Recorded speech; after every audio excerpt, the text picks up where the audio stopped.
On May 27, 1994, in Castro Valley, California, John Lin returned home in the evening to discover a parent's worst nightmare. His daughter Jenny, who had turned 14 just 2 days prior and who was home alone after returning from school for the day, was lying face down in a pool of blood, bound in duct tape and half undressed.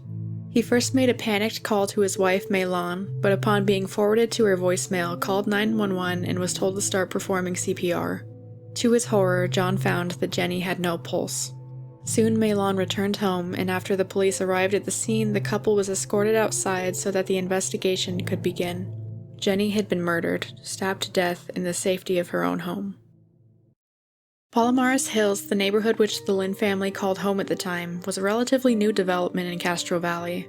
The Lins had moved there a few years prior, seeking a safe suburb with upscale and spacious housing that their daughters could use to comfortably socialize. They were a working-class family but spent their free time together and loved one another unconditionally.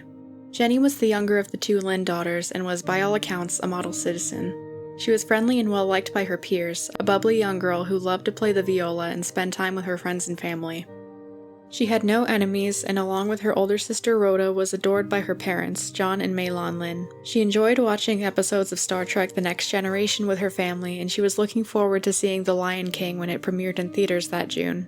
Among her many other interests, Jenny loved school, and she was excited to start high school later that year.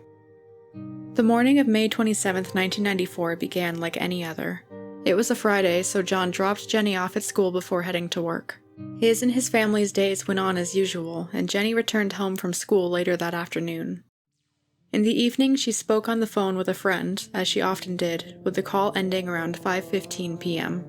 It was at some point shortly after this that an unknown intruder broke into the house, first attempting to pry open an upstairs window. Police believe that the suspect then broke a small downstairs window and entered the house. In the master bathroom, Jenny was quickly overpowered, forced to undress, bound with duct tape, and stabbed to death. Despite police suspecting that the intruder likely intended to sexually assault Jenny, for some reason the killer then fled the scene.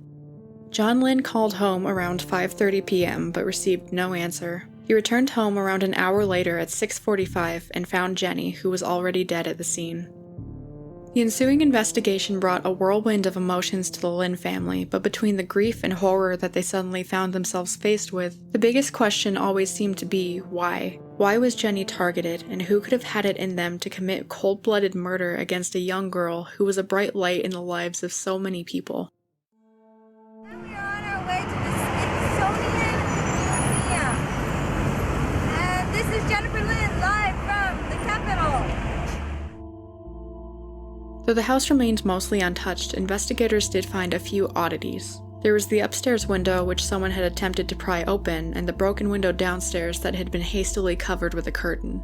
The family dog was outside in the dog run, unharmed, and traces of shoe prints were found both on the back patio and in the dirt nearby. The only known witness to the suspect was a neighbor of the Lin family, who alleged that they had heard the sound of breaking glass and seen a stocky man with a dark jacket and hat outside the house. The neighbor waited several months after the murder to come forward with this account, claiming that they feared retaliation for speaking up. In the 29 years since Jenny's murder, very few suspects have been named.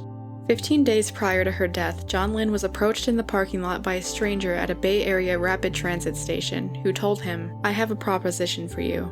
I got your daughter." Lin fled the parking lot and checked on his family, finding them perfectly safe, and brushed off the incident for the time being. Sketches were made of the stranger from John's memory of the incident, however, police have long held that they don't believe the incident had a genuine connection to Jenny's murder. The only official suspect to have been named in Jenny's murder was Sebastian Shaw, a serial murderer active at the time who claimed while in prison to have committed at least 10 other killings. Police had long suspected one of these victims may have been Jenny, however, Shaw never provided further details, and shortly after his death in 2021, police no longer considered him a suspect.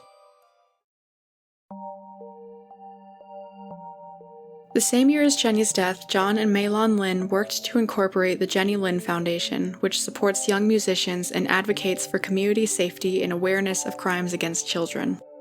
To this day, the Lin family holds out hope that Jenny's killer will be found and brought to justice.